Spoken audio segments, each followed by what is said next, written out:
The crack of gunfire echoed across the valley as Cassidy Nelson stood on the porch of her weathered homestead, rifle clutched tightly in her hands, her heart pounding against her ribs. It was 1878 in Gila City, Arizona Territory, and this was the third time this week that Bartholomew Richards, the wealthiest rancher in the county, had sent his men to intimidate her off her land. "You best be taking that shot to scare me, not kill me," Cassidy called out, her honey-brown hair whipping in the hot desert wind, "because my aim won't be so courteous if there's a next time." The three riders hovering at the edge of her property shifted uncomfortably in their saddles. They hadn't expected resistance from a woman alone, especially one who'd only been on the property for 2 months. Cassidy had inherited the modest ranch from her uncle, who died unexpectedly, leaving her his 160 acres of promising grazing land. "Miss Nelson," the lead rider called, tipping his hat with mock politeness, "Mr. Richards just wants to remind you that this parcel legally belongs to the Double R. Your uncle never had proper claim to it." Cassidy's jaw tightened. "My deed says different. Now get off my land before I put a hole in those fancy boots." The men exchanged glances before turning their horses and riding away. Cassidy didn't lower her rifle until they were mere specks in the distance. Only then did she allow her shoulders to slump, her confidence giving way to exhaustion. She had spent every penny she had to make the journey from Boston after receiving word of her uncle's death. Having lost her parents years ago, and with no prospects or family back east, the ranch represented her only chance at independence. She wouldn't let Richard steal it from her. Cassidy set the rifle against the wall and ran a hand through her wind-tangled hair. The ranch wasn't much a small 2-room cabin, a barn in need of repair, and land that needed tending, but it was hers. Or at least it should be. She needed help, but in Gila City, Bartholomew Richards practically owned the town. The banker feared him, the sheriff drank with him, and most of the townsfolk either worked for him or owed him favors. The next morning, Cassidy hitched her wagon and made the dusty hour-long journey into Gila City. She needed supplies, and more importantly, she needed to speak with the county clerk again about her deed. The small frontier town was stirring to life. As she arrived, shopkeepers sweeping wooden boardwalks, freight wagons unloading at the general store, and cowboys emerging bleary-eyed from the saloon after a night of cards.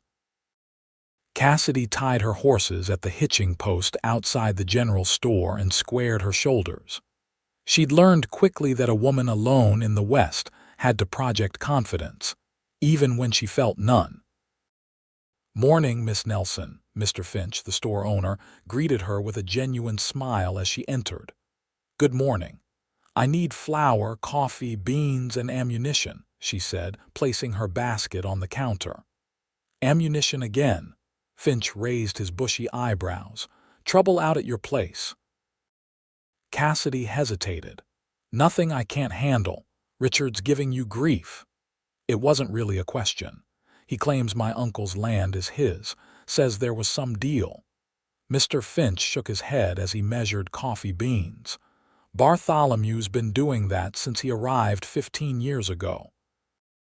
Started with 50 acres. Now he's got half the county. Man's never satisfied." The door to the general store swung open, and a tall figure filled the doorframe. Cassidy turned, finding herself face to face with a stranger, a man with broad shoulders, sun-weathered skin, and sharp blue eyes that assessed the room in one quick glance. "Mr. Finch," the man nodded, removing his hat to reveal dark hair with a touch of auburn. "Got my order ready?" "Sure do, Mr. Quinn," Finch replied, gesturing to a crate near the counter. "Just arrived yesterday." The stranger Quinn noticed Cassidy and tipped his head politely.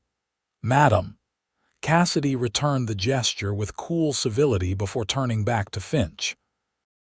Has anyone else ever challenged Richards' land claims? Finch's eyes darted to Quinn, then back to Cassidy. Folks who try don't tend to stick around long. Richards has ways of making things difficult. I've noticed, Cassidy said dryly. Quinn, who had been examining the contents of his crate, looked up with interest. You having land troubles with Richards? Cassidy eyed him warily. I don't believe that's any of your concern, Mr. Quinn. A hint of a smile touched his lips. Fair enough. Finch cleared his throat. Miss Nelson, this is Owen Quinn. He's new to Gila City, bought the old Turner place about 6 months back. He's a good sort. And how would you know that, Mr. Finch? Cassidy asked. In my experience, men don't prove what sort they are until they're tested. Quinn's smile widened. She's got you there, Finch. Cassidy gathered her purchases. If you'll excuse me, I need to see the county clerk before heading back. County clerk's not in today, Quinn said, hefting his crate. Saw him heading out to his sister's place in Tucson yesterday. Won't be back till end of week. Cassidy couldn't hide her disappointment. Another delay she couldn't afford. Something urgent, Quinn asked. Just looking to verify some paperwork, she said stiffly. Good day, gentlemen. Cassidy left the store, frustration mounting. Without the clerk, she couldn't confirm if there were any other documents relating to her uncle's property. Every day that passed gave Richards more opportunity to forge paperwork or bribe officials. She was so preoccupied that she nearly walked into 2 of Richards' men lounging outside the saloon. One of them, a wiry man with a pockmarked face she recognized from yesterday's confrontation, sneered at her. Well, if it ain't the stubborn little lady rancher, he drawled. Boss says you best start packing up. Cassidy straightened her spine. Your boss can tell me himself, though I suspect he won't like my answer any better in person. The second man stepped forward. You think this is a game, Miss Nelson? That land's been promised to Richards for grazing. He aims to have it one way or another. That a threat? Came a deep voice from behind Cassidy. Owen Quinn had emerged from the general store and now stood a few paces back. His crate of supplies balanced easily on one shoulder. The men eyed Quinn, measuring him. He wasn't wearing a gun, but something in his stance made the men hesitate. Stay out of this, Quinn, the pockmarked man warned. This ain't your business. Making threats to a lady in broad daylight on the main street seems like the kind of business any decent man might take interest in, Quinn replied evenly. Richards won't like you interfering, the second man said. Quinn shrugged. I don't recall asking for Bartholomew Richards' approval on how I conduct myself. A tense moment passed before the men backed down, muttering curses as they retreated into the saloon. Cassidy turned to Quinn. I didn't ask for your help. Didn't offer it, Quinn replied, amusement in his eyes. Just making conversation in public. Despite herself, Cassidy felt a smile tugging at her lips. Well then, thank you for the conversation, Mr. Quinn. Owen, he corrected. Mr. Quinn was my father.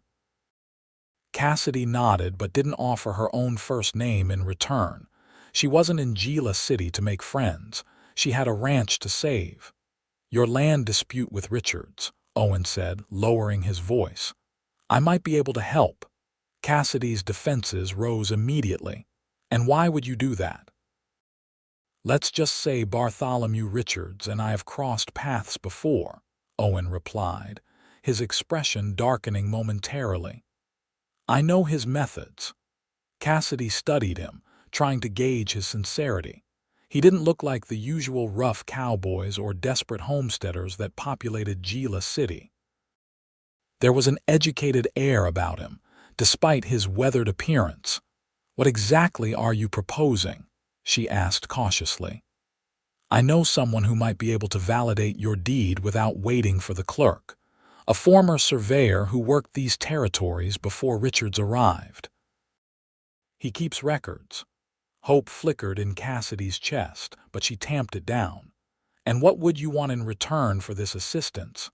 Owen's expression remained neutral. Nothing you're worried about, Miss Nelson. Let's just say I enjoy seeing Bartholomew Richards disappointed. Cassidy considered her options. She didn't trust easily. Life had taught her that lesson early and repeatedly, but she was running out of time and allies. Where can I find this surveyor? She asked. He's about a day's ride north, near the foothills. I'm heading that direction tomorrow to deliver some supplies. You're welcome to ride along. Cassidy hesitated. Traveling alone with a man she barely knew went against every convention she'd been taught, but conventions wouldn't save her ranch. I'll consider it, she said finally. If I decide to join you, I'll be at the crossroads north of town at sunrise. Owen nodded, seeming neither surprised nor offended by her caution. Sunrise it is. Safe journey home, Miss Nelson. As Cassidy drove her wagon back to her ranch, her mind raced with possibilities. Owen Quinn was an unknown factor, possibly dangerous, possibly her only hope. She'd have to decide by morning whether the risk was worth taking. The decision was made for her that evening when she returned to find her small herd of cattle scattered, her fence cut in 3 places, and a note nailed to her door. Next time, it won't be the fence. Bayar. Dawn found Cassidy waiting at the crossroads, a rifle across her lap and determination in her heart. She spotted Owen approaching on a sturdy buckskin gelding, leading a pack mule loaded with supplies. He raised his hand in greeting as he neared. "Wasn't sure you'd come," he said, drawing his horse to a stop beside her wagon. "Circumstances became more convincing overnight," Cassidy replied grimly. "Richard's men cut my fences and scattered my cattle. Took me half the night to round them up." Owen's expression hardened. "That's his usual opening move. It gets worse from there." "So I gathered from the note he left," Cassidy said, passing him the crumpled paper. Owen read it, his jaw tightening. Classic Richards, putting his initials to threats but never anything that could be used against him in court. He handed the note back. "We should get moving. It's a long ride, and I'd rather not be on the open road after dark." They set off at a steady pace, the wagon bumping along the rutted trail while Owen rode alongside. After an hour of silence broken only by the creak of leather and the jingle of harness, Cassidy's curiosity got the better of her. "You said you've crossed paths with Richards before. What did you mean?" Owen was quiet for so long that Cassidy thought he might not answer. When he finally spoke, his voice was measured. "I was a lawyer in Denver, specialized in land claims and water rights. About 3 years ago, I represented several small ranchers who accused Richards of damming a creek that ran through their properties. We had a solid case: surveys, witness testimonies, previous water agreements. The night before the trial, the courthouse burned down with all our documentation inside." "That seems convenient for Richards," Cassidy observed. "Convenient indeed." The judge postponed the case indefinitely, citing lack of evidence. A week later, my office was ransacked. 3 weeks after that, 2 of my clients' barns mysteriously caught fire. No one was hurt, but the message was clear. "So you left Denver?" Owen nodded. "I couldn't protect my clients. Couldn't win against someone who played by different rules. So I sold my practice and headed south. Thought I'd try ranching for a change." A wry smile crossed his face. "Turns out the law follows a man, even when he's trying to outrun it." "And now you're willing to help me stand up to the same man who drove you from your profession?" Cassidy asked skeptically. "I'm older now. Wiser, maybe, and I've learned a few things about surviving out here." Owen's eyes met hers. "Sometimes you have to fight differently." They stopped at midday by a small stream to rest the horses and eat a simple meal of jerky and biscuits. Cassidy stretched her legs, walking along the stream bank while Owen checked his mule's packs. "This surveyor we're visiting," Cassidy called back to him. "How do you know he'll help us?" Abraham Hollister was one of the first surveyors in the Arizona Territory. Mapped most of these lands before the big cattle operations moved in. He's retired now, but he kept copies of everything: territorial maps, property boundaries, sale records. If anyone can verify your uncle's claim, it's Abe. "And he'll help us why?" Cassidy pressed. Owen smiled. "Because Richards tried to bribe him 20 years ago to falsify some boundary markers. Abe's held a grudge ever since." They resumed their journey, the landscape gradually changing as they headed north, the flat desert giving way to rolling hills dotted with pinyon pines and juniper. By late afternoon, they were climbing into rougher country, and the trail narrowed. "We'll make camp in that grove ahead," Owen said, pointing to a cluster of cottonwoods in the distance. "Abe's place is still a few hours' ride from here. Better to arrive fresh in the morning." Cassidy had camped alone many times since coming west, but setting up camp with Owen was a different experience. He worked efficiently, caring for the animals first before gathering wood for a small, well-contained fire. He didn't hover or try to take over tasks she was clearly capable of handling, but neither did he leave her to do everything traditionally considered women's work. As darkness fell, they sat by the fire eating beans and bacon that Owen had prepared. The night was clear, stars blazing overhead in numbers Cassidy had never seen in Boston. "Your uncle," Owen said, breaking the comfortable silence. "You must have been close for you to come all this way to claim his ranch." Cassidy poked at the fire with a stick. "I barely knew him, actually. He and my father had a falling out before I was born. Uncle Thomas left for the West, and I only knew him through letters. When my parents died of influenza 5 years ago, he started writing to me directly. Offered to bring me west, but I was stubborn. Wanted to make my own way in Boston." "What changed?" "Everything and nothing," Cassidy said with a slight smile. "I was working as a seamstress, barely earning enough to pay rent on a tiny room. Then I received word that Uncle Thomas had died and left me everything. It wasn't much by Boston standards, but it was mine. A fresh start." Owen nodded thoughtfully. "Freedom's worth fighting for." "It is," Cassidy agreed. "Though I'm beginning to think the West isn't as free as the dime novels make it out to be. Different masters, maybe, but still those who have power and those who don't." "Perceptive observation," Owen said. "Though out here, the balance of power can shift quickly. Richards may have the upper hand now, but he's made enemies. People are watching, waiting for him to fall." "People like you?" Cassidy asked. Owen's smile didn't reach his eyes. "People exactly like me." The next morning, they broke camp at first light and continued their journey into increasingly rugged terrain. The trail wound through narrow valleys and across rocky slopes, and Cassidy had to concentrate fully on guiding her team safely. By mid-morning, they crested a ridge, and Owen pointed to a small cabin nestled against the hillside about half a mile ahead. Smoke curled from the chimney, and a corral containing 3 horses stood nearby.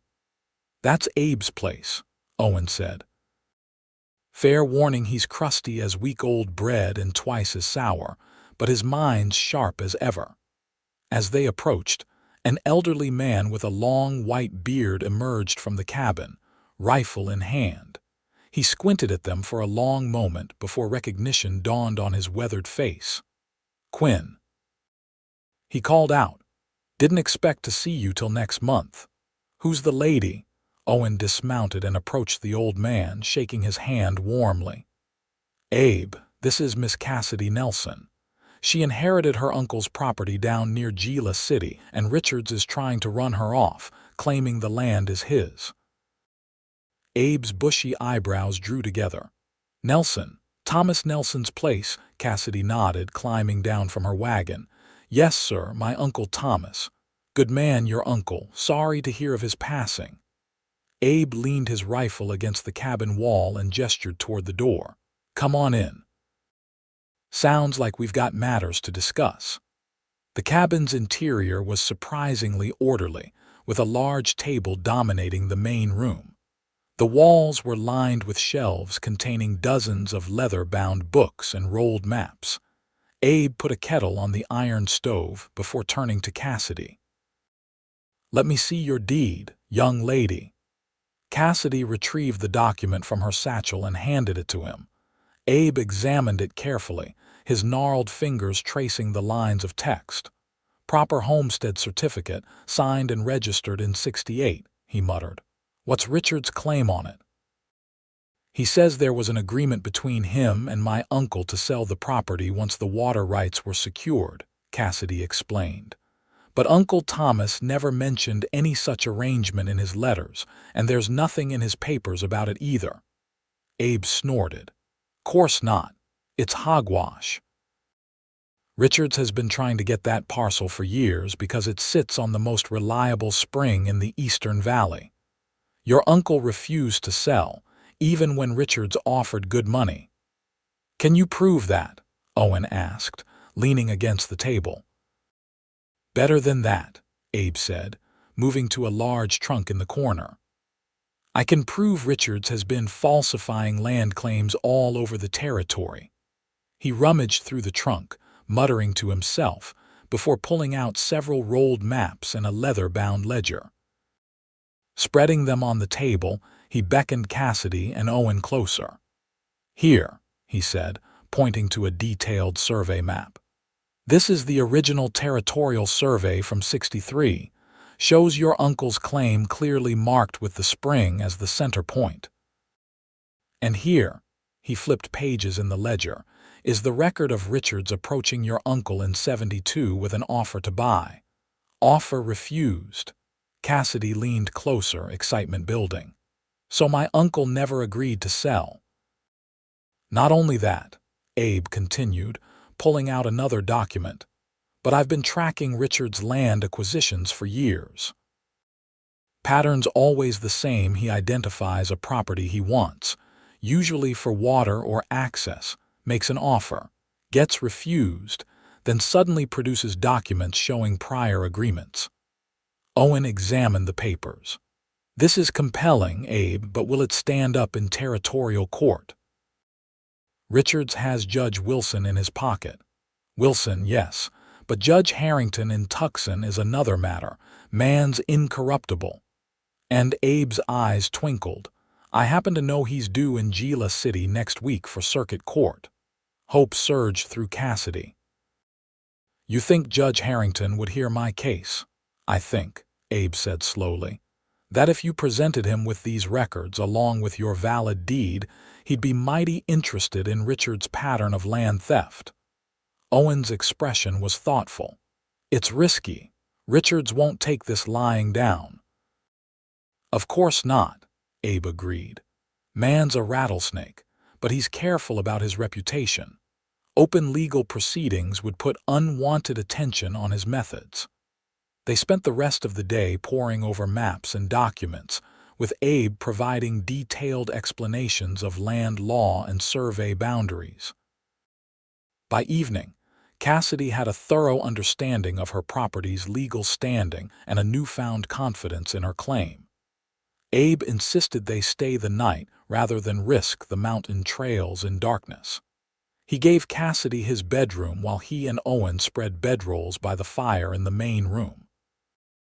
In the privacy of the bedroom, Cassidy allowed herself a moment of optimism for the first time in weeks. With Abe's evidence and Owen's knowledge of the law, she might actually prevail against Richards. The thought brought tears of relief to her eyes. Morning came with a sense of purpose. Abe carefully copied the relevant documents and maps, putting together a packet of evidence for Cassidy to present to Judge Harrington. As they prepared to leave, the old surveyor pulled Owen aside for a private word while Cassidy checked her team. "What was that about?" Cassidy asked as they started down the trail from Abe's cabin. Owen adjusted his hat against the morning sun. Abe was giving me an update on some other matters we've been working on. Other land disputes with Richards. Something like that, Owen replied vaguely. They traveled in companionable silence for several hours, making better time on the return journey now that they knew the trail. By mid-afternoon, they had descended from the foothills and were approaching familiar territory. "We should reach Gila City by nightfall if we keep this pace," Owen observed. "What happens then?" Cassidy asked. "We wait for Judge Harrington to arrive next week. That's the safest approach, though once Richards discovers you've gone to see Abe, he might escalate his tactics." Cassidy's hands tightened on the reins. "I can handle myself." Owen gave her an appraising look. "I don't doubt it, Miss Nelson, but even the most capable person can be overwhelmed by superior numbers. Are you offering your protection, Mr. Quinn?" Cassidy asked, a hint of challenge in her voice. "I'm suggesting an alliance," Owen replied. "Richards has resources and men. We'd be wise to watch each other's backs until the judge arrives." Before Cassidy could respond, Owen suddenly reined in his horse, holding up his hand in a signal to stop. His posture had changed, alert and tense. "What is it?" Cassidy whispered, reaching for her rifle. Owen pointed ahead to where the trail curved around a large outcropping of rocks. Tracks, fresh, at least 4 horses waiting just around that bend. Cassidy's heartbeat quickened. "Richard's men." "Most likely. They must have been watching your ranch, saw you leave yesterday." Owen's eyes scanned the surrounding terrain. "We need to get off this trail." "There's no other way back to Gila City," Cassidy pointed out. "Not by wagon, no," Owen agreed. "But there's a game trail about a quarter-mile east that can get us around this ambush." "Question is, what do we do with your wagon?" Cassidy thought quickly. "We could unhitch the horses, take what supplies we can carry, and go cross-country. Leave the evidence in the wagon." Owen asked, gesturing to the satchel containing Abe's documents. "No, that comes with us. The wagon's just wood and metal. I can replace it." Owen nodded approvingly. "Good thinking. Let's move quickly before they get impatient and come looking." They guided the wagon off the main trail, concealing it as best they could behind a stand of mesquite. After unhitching the horses and gathering essential supplies, including Abe's precious documents, they set off eastward, leading their mounts through rough country to avoid leaving obvious tracks. The detour added hours to their journey, and the sun was setting by the time they reached the outskirts of Gila City. They approached cautiously, keeping to the shadows. "Richards will have men watching the main roads," Owen said in a low voice. "We need someplace safe to lay low until morning." "My ranch is probably being watched too," Cassidy said, concern evident in her voice. "I need to check on my cattle and repairs." Owen considered this. "My place is further north, about 3 hours' ride in the dark. Not ideal." "What about Mr. Finch?" Cassidy suggested. "He seemed sympathetic to my situation. Too risky. His store's on the main street, too visible." Owen thought for a moment. "There's an abandoned line shack about a mile south of town. Hunters use it occasionally, but it should be empty this time of year." The line shack was little more than 4 walls and a roof, but it offered shelter from prying eyes. Owen got a small fire going in the ancient stone fireplace while Cassidy tended to the horses. "We'll head into town at first light," Owen said as they shared a meager supper of jerky and the last of their biscuits. "Find out when exactly Judge Harrington is due to arrive. And if Richard's men are looking for us, then we adapt," Owen said simply. "Richards is powerful, but he's not omnipotent. He can't watch every corner of Gila City at once." Cassidy studied Owen in the firelight, curiosity overcoming her usual reserve. "You're not like most men I've met out here. You talk like an educated man, think like a strategist. Yet you live like a rancher. Who are you really, Owen Quinn? A shadow passed over Owen's features. A man trying to right some wrongs. Nothing more complicated than that. Those wrongs being what Richards did to your clients in Denver, partly, Owen acknowledged. But there's more to it. He hesitated, then seemed to make a decision. Richards didn't just drive me from my profession. His actions led to the death of someone very dear to me. The pain in his voice was raw, surprising Cassidy with its intensity. "I'm sorry," she said softly. "Was it one of your clients?" Owen stared into the fire. "My sister, Eleanor. She was married to one of the ranchers I represented. After I left Denver, Richards continued pressuring the small landholders. Their ranch house burned one night. My brother-in-law escaped, but Ellie didn't make it out." His voice caught.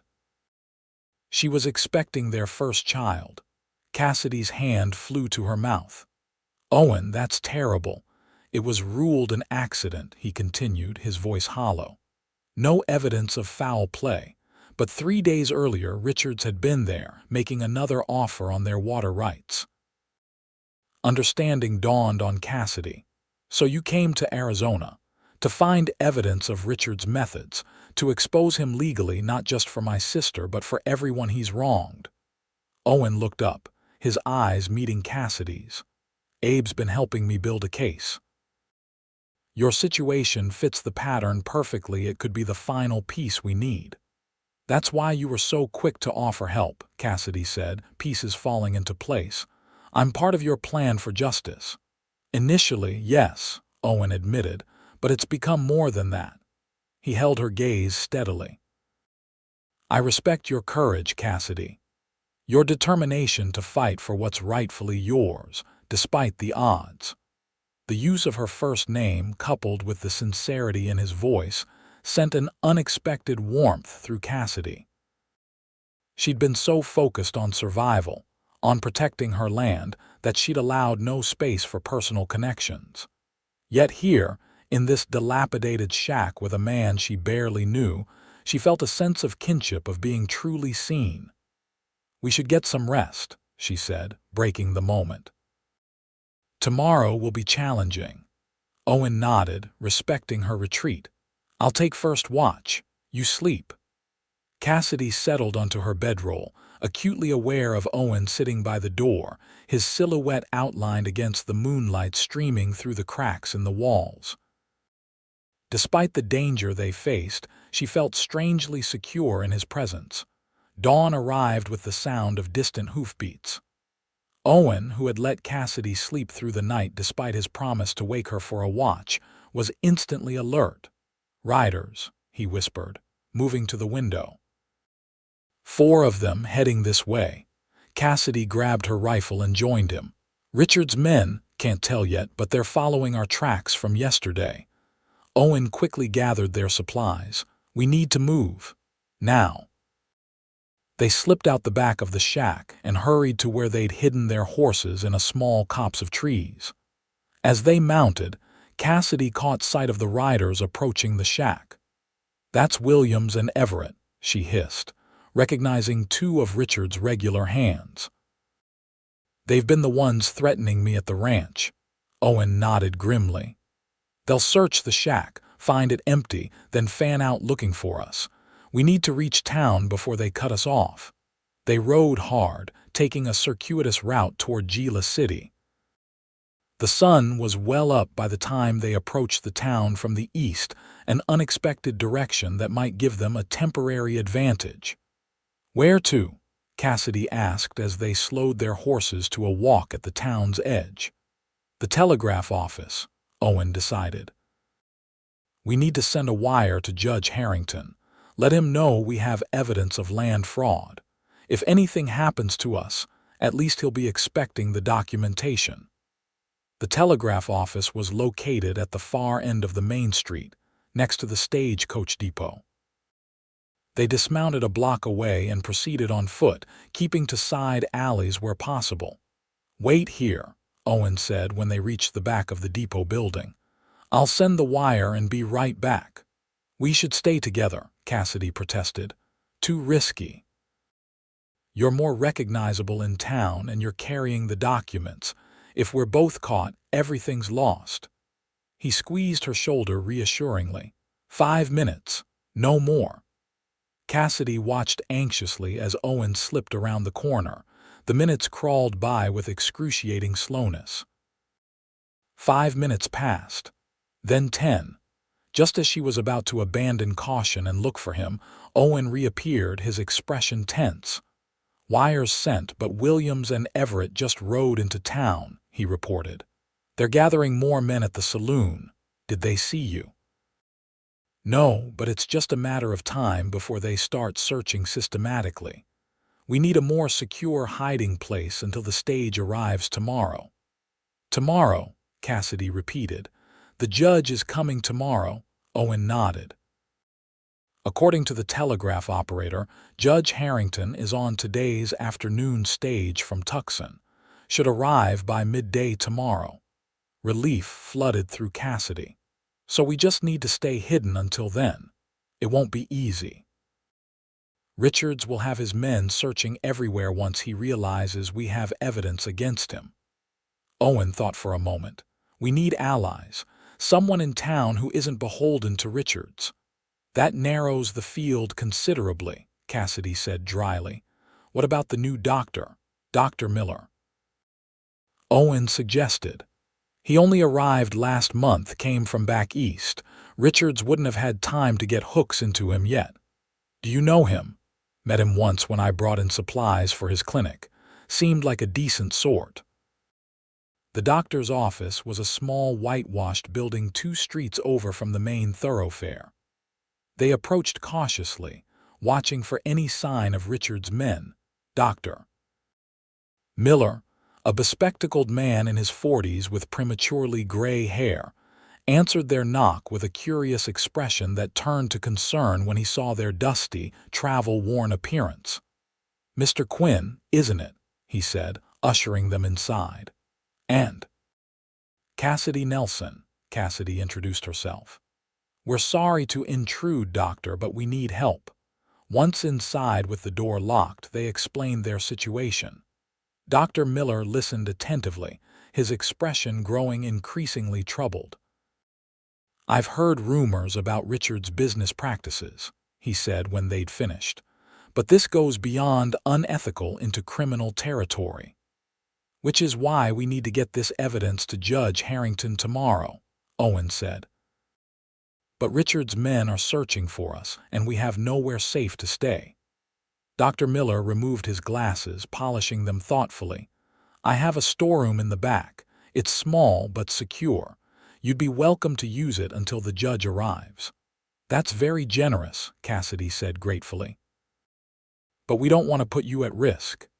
"Miss Nelson," the doctor said with a small smile, "I became a physician to help people.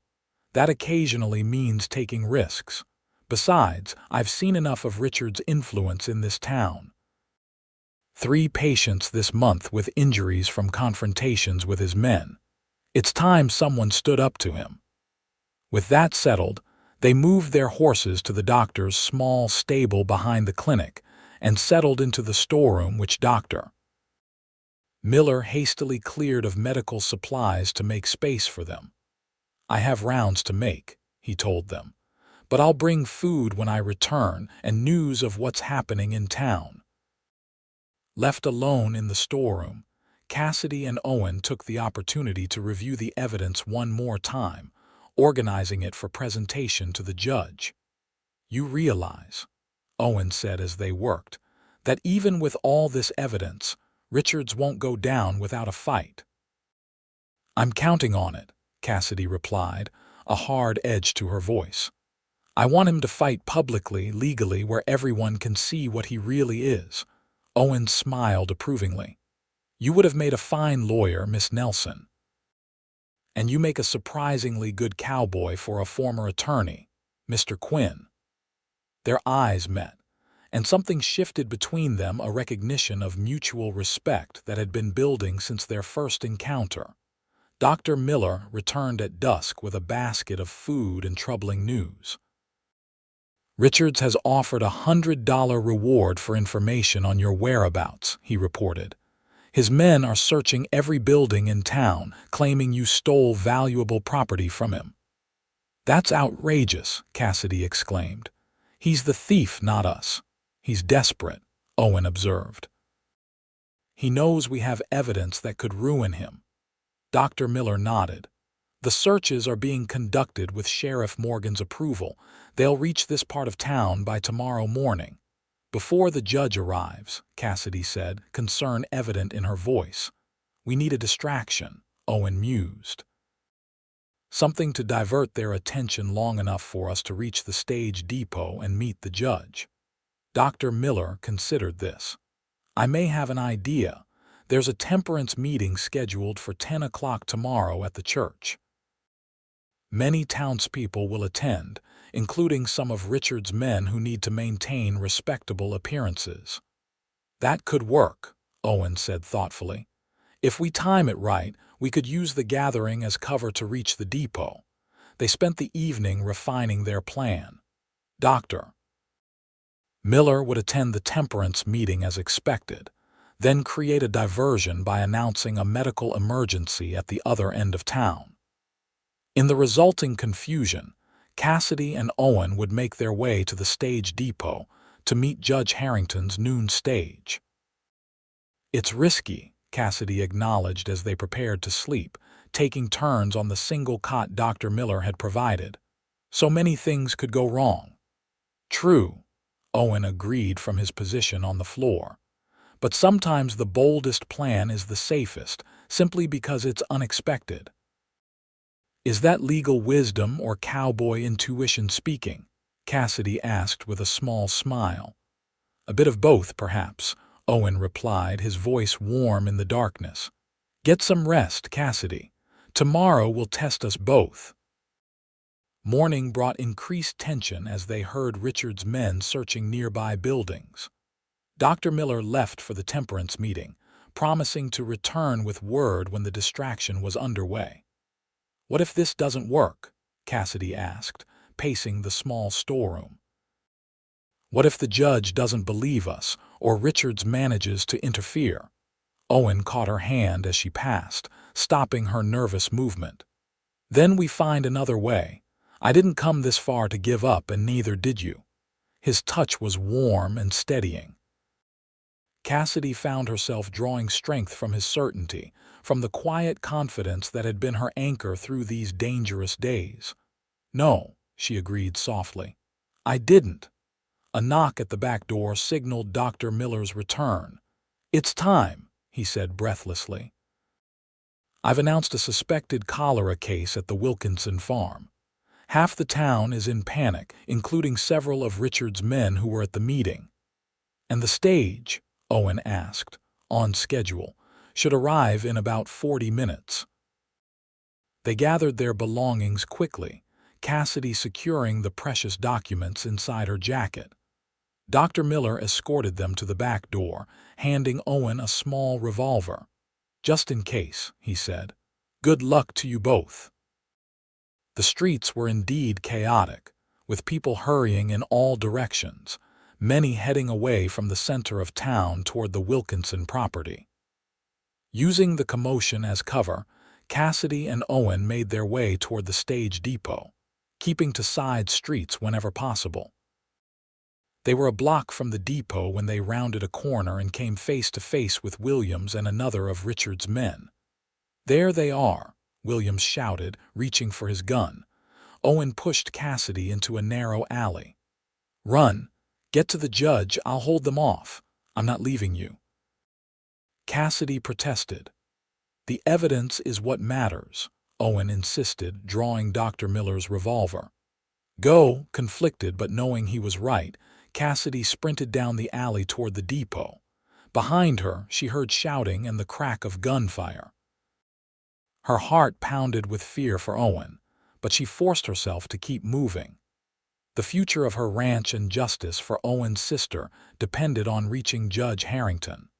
The stage depot came into view, and with it, the welcome sight of a stagecoach just pulling in, trailing dust from the road.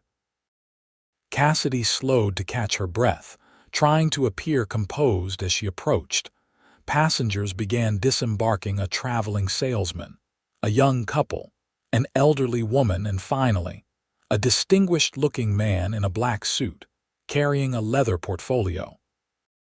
Judge Harrington, unmistakable from Owen's description. Cassidy started toward him, relief flooding through her when a heavy hand clamped onto her shoulder. "Miss Nelson." Bartholomew Richards' voice was smooth as oil and twice as slick. "How fortunate to find you here." Cassidy turned slowly. Richards stood before her, immaculately dressed as always, flanked by Sheriff Morgan and two other men. His smile didn't reach his cold eyes. "I believe you have some documents that belong to me," Richards said, extending his hand. "I'd like them returned immediately." "These documents don't belong to you, Mr. Richards," Cassidy replied, her voice steady despite her racing heart. "They belong to the Territorial Court and Judge Harrington." Richards' smile faltered. "Sheriff, this woman has stolen private property from my office. Arrest her." Sheriff Morgan stepped forward, looking uncomfortable but determined. "Miss Nelson, you'll need to come with me." "On what charge exactly?" came a commanding voice from behind them. Judge Harrington had approached, his keen eyes taking in the confrontation. "Your Honor," Richards said, quickly recovering his composure, "this is a local matter. This woman broke into my office and stole valuable papers." "Is that so?" The judge turned to Cassidy. "Young lady, do you have a response to this accusation?" "Yes, Your Honor," Cassidy said, drawing herself up. "I have never been in Mr. Richards' office, nor stolen anything in my life. What I do have are survey maps, property records, and witness testimonies documenting Mr. Richards' systematic theft of land throughout the territory, including his attempt to steal my ranch through intimidation and fraud." Judge Harrington's eyebrows rose. "That's a serious counter-accusation, Miss Nelson, Your Honor, Cassidy Nelson. Lies and slander," Richards hissed. "Sheriff, do your duty." Sheriff Morgan hesitated, looking between Richards and the judge. "Before anyone does anything hasty," Judge Harrington said, "I'd like to see these documents, Miss Nelson." Cassidy reached into her jacket, but before she could retrieve the papers, a commotion erupted at the edge of the depot yard. Owen appeared, being roughly marched forward by Williams, who had a gun pressed to his back. Owen's face was bloodied, but his eyes blazed with defiance. "Look who I caught trying to interfere with Mr. Richards' business, boss," Williams announced proudly. Richards smiled coldly. "Ah, Mr. Quinn, I suspected you might be involved in this little scheme." He turned to the judge. "Your Honor, this man is a disgraced lawyer from Denver with a personal vendetta against me. Whatever evidence they claim to have is fabricated." Judge Harrington regarded the scene thoughtfully. "I think we should take this discussion somewhere more appropriate. Sheriff, secure these documents Miss Nelson claims to have, and let's all proceed to your office for a proper hearing." "That won't be necessary, Judge," came a new voice. Abraham Hollister pushed through the gathering crowd, his ancient frame nonetheless commanding respect. Behind him stood Dr. Miller and, surprisingly, Mr. Finch from the general store. "And you are?" Judge Harrington inquired. "Abraham Hollister, Your Honor, former territorial surveyor." "I provided Miss Nelson with copies of official records showing Mr. Richards' pattern of fraudulent land acquisition.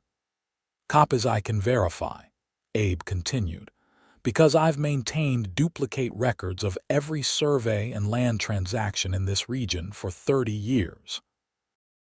Records that match those held in the territorial capital." Richard's face darkened with rage. "This is a conspiracy against a respected businessman, a conspiracy of truth, perhaps," Mr. Finch interjected. "Your Honor, many of us in Gila City have witnessed Mr. Richards' methods for years but were too afraid to speak out," Not anymore. Judge Harrington surveyed the scene, his expression giving away nothing. It seems we have serious matters to address. Sheriff, release Mr. Quinn. Will convene an immediate hearing at your office.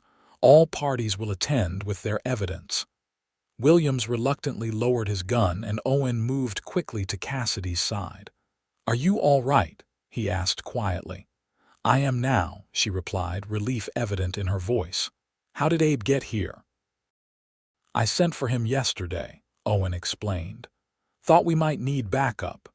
Richards, seeing control of the situation slipping away, made one last attempt. Judge Harrington, my lawyers in Tucson will want to review any allegations before a formal hearing. Mr. Richards, the judge interrupted firmly. In my courtroom, justice doesn't wait for lawyers from Tucson. Now, shall we proceed civilly? Or would you prefer I have the sheriff place you in custody while we examine these claims? Richard's mouth snapped shut, his face flushing with barely contained fury. The impromptu hearing in the sheriff's office lasted well into the evening. Document after document was presented, with Abe providing expert testimony on survey boundaries and land records. Dr. Miller and Mr. Finch testified about Richard's intimidation tactics, and several other townspeople, emboldened by the proceedings, came forward with their own accounts. Cassidy presented her uncle's deed and correspondence, establishing clear ownership of her ranch. Owen, drawing on his legal background, helped organize the evidence into a compelling narrative of systematic fraud. Richard's defense grew increasingly desperate as the evidence mounted. By sunset, Judge Harrington had heard enough. Based on the evidence presented, the judge announced, I am issuing an immediate injunction against Bartholomew Richards, prohibiting him from approaching or interfering with Miss Nelson's property. Furthermore, I am ordering a full investigation into all land transactions involving Mr. Richards in the territory, to be conducted by independent surveyors from Tucson. He turned to the sheriff. Mr. Richards will surrender his firearms and remain within the town limits pending this investigation. Any violation will result in his immediate arrest. Richards, his face ashen, glared at Cassidy and Owen. This isn't over, he muttered as he stormed from the office. Actually, Mr. Richards, Judge Harrington called after him, I rather think it is. The celebration at Mr. Finch's store that evening was subdued but heartfelt. Word had spread quickly through Gila City about Richard's downfall, and many came to offer congratulations to Cassidy and Owen. You realize Richard still has allies, Abe cautioned as they shared a quiet moment. He'll be dangerous until the full investigation is complete. We'll be vigilant, Owen assured him. But for tonight, let's enjoy the victory. Later, as Cassidy prepared to return to her ranch for the first time in days, Owen approached with an offer. I'd be happy to ride out with you, help repair those fences Richard's men cut. Cassidy smiled, studying the man who had become so important to her in such a short time. I'd appreciate that, though I suspect your motives aren't entirely about fence mending. Owen's blue eyes crinkled at the corners. Let's just say I'm interested in guarding what's yours, Miss Nelson, for as long as you'll allow it. That might be quite some time, Mr. Quinn, Cassidy replied softly. I've grown rather accustomed to your presence. The ride to Cassidy's ranch was peaceful in the moonlight. For the first time since inheriting the property, she felt a true sense of ownership and possibility. The next few weeks passed in a flurry of activity. True to his word, Owen helped Cassidy repair the damage to her fences and buildings. Judge Harrington's investigation proceeded swiftly, with more and more of Richard's victims coming forward with evidence of fraud. Richards himself remained in town under the sheriff's watchful eye. his empire crumbling as legitimate land claims were restored to their rightful owners. His men, seeing the changing tide, gradually drifted away to seek employment elsewhere. Owen spent most days at Cassidy's ranch, returning to his own property only occasionally to tend to necessary chores. Their partnership evolved naturally, with Owen's legal knowledge complementing Cassidy's practical determination. Together, they began making improvements to the ranch, expanding the cattle herd, reinforcing the barn, planning for future growth.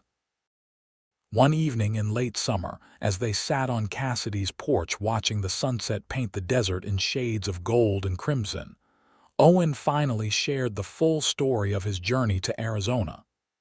"After Eleanor's death," he said, his voice quiet but steady, "I was consumed by the need for vengeance. I wanted to destroy Richards the way he destroyed my family. I came here planning to ruin him by any means necessary." Cassidy listened silently, her hand finding his. "But something changed when I met you," Owen continued. "Seeing you fight so honorably for what was yours, it reminded me of who I used to be, before grief twisted everything. You showed me that justice is more powerful than revenge." "We achieved both, in a way," Cassidy observed. "Richards will likely face prison once the investigation concludes." Owen nodded. True justice, not just for Eleanor but for everyone he's wronged. He turned to face Cassidy fully. "I came to Arizona looking for an ending. Instead, I found a beginning, with you if you'll have me." Cassidy's heart swelled. Over these weeks of working side by side, of sharing meals and dreams and occasional dangers, her feelings for Owen had deepened into something profound.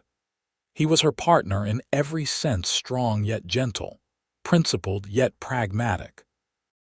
"I think," she said softly, "that would be the wisest investment either of us could make."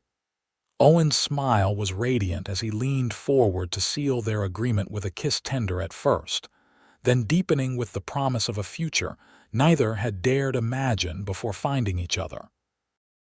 Their wedding that autumn was a community celebration, with Judge Harrington returning to Gila City, specially to officiate. Abe Hollister stood as Owen's best man, while Dr. Miller gave Cassidy away in the absence of family. Mr. Finch closed his store for the day, providing food and drink for the entire town. Even Sheriff Morgan attended, somewhat sheepishly, having finally broken free from Richards' influence. Richards himself was notably absent, having been transferred to the territorial prison in Yuma after the investigation revealed not just land fraud but embezzlement, and most damning, evidence linking him directly to the fire that killed Owen's sister. As Cassidy and Owen exchanged vows beneath the azure Arizona sky, they looked out at the community that had become their family, at the land that had brought them together, and at the future they would build side by side. "I'll guard what's yours," Owen had promised on that moonlit ride weeks ago. Now, as husband and wife, what was hers was his, and what was his was hers, their ranch, their dreams, their love. A legacy of justice and hope rising from the ashes of loss and deception. 5 years later, Cassidy stood on the porch of their expanded ranch house, watching Owen teaching their 3-year-old son Thomas to ride his first pony. Their infant daughter, Eleanor, slept peacefully in Cassidy's arms, untroubled by the gentle spring breeze carrying the scent of wildflowers. The Nelson Quinn Ranch had prospered beyond their expectations, becoming one of the most successful operations in the territory. They had expanded their original property, legitimately purchasing adjacent lands as they became available, always careful to maintain fair dealings with their neighbors. Abe Hollister had passed away peacefully the previous winter, leaving his extensive records and modest savings to the Nelson Quinn children for their education. His legacy lived on in the fair land practices, that had become standard in the region following Richard's downfall. Owen approached the porch, lifting young Thomas from the pony and setting him on his feet. "Go help feed the chickens with Maria," he told the boy, who scampered off happily toward their housekeeper. "He's a natural horseman," Owen said proudly, climbing the steps to join Cassidy. "Gets that from his mother. And his father's sense of justice," Cassidy added. "I caught him yesterday explaining to his stuffed bear that everyone deserves a fair trial." Owen laughed, wrapping his arm around her shoulders. "A future lawyer in the making, perhaps, or a rancher. Or both, like his parents." Cassidy leaned into his embrace, contentment washing over her. "Did I tell you I received a letter from Dr. Miller yesterday? He's considering opening a larger practice in Tucson but wanted our opinion first." "He'd be missed here," Owen said. "Though Gila City has changed so much, I sometimes hardly recognize it." It was true. Following Richard's conviction, the town had flourished under more democratic leadership. New businesses had opened, families had moved in, and a proper school had been established. The community that had once cowered under Richard's shadow now stood proudly independent. "You ever regret it?" Cassidy asked suddenly. "Coming to Arizona, taking on Richards, all the danger and uncertainty." Owen looked at her, his blue eyes as clear and honest as the day they'd met. "Not for a single moment. Everything that happened led me to you, to this life we've built together." He gently touched their daughter's cheek. "How could I regret that?" Cassidy smiled, remembering the frightened but determined woman she'd been, defending her small ranch alone against overwhelming odds. How different her life had become because one man had been willing to stand beside her, to prove her claim and guard what was hers until it became theirs. "I love you, Owen Quinn," she said simply. "And I love you, Cassidy Quinn," he replied, kissing her forehead. "Today, tomorrow, and for all our days to come." As the sun began its descent toward the western horizon, painting the desert in the same golden hues as that fateful evening when they'd first acknowledged their feelings, Cassidy offered a silent prayer of gratitude for her uncle's unexpected bequest that had brought her west, for the courage to stand her ground against Richard's threats, for Owen entering her life exactly when she needed him most. Their story, which had begun in conflict and danger, had transformed into one of love and legacy. A testament to justice prevailed, and hearts united under the vast Arizona sky. The land that had once been merely her inheritance had become truly home, not because of any deed or document, but because it was where she and Owen had found each other and built a life filled with purpose and love. As evening fell and they gathered their children for supper, Cassidy knew with absolute certainty that no matter what challenges tomorrow might bring, they would face them together, partners in all things, guardians of each other's dreams, and keepers of a love as enduring as the land itself.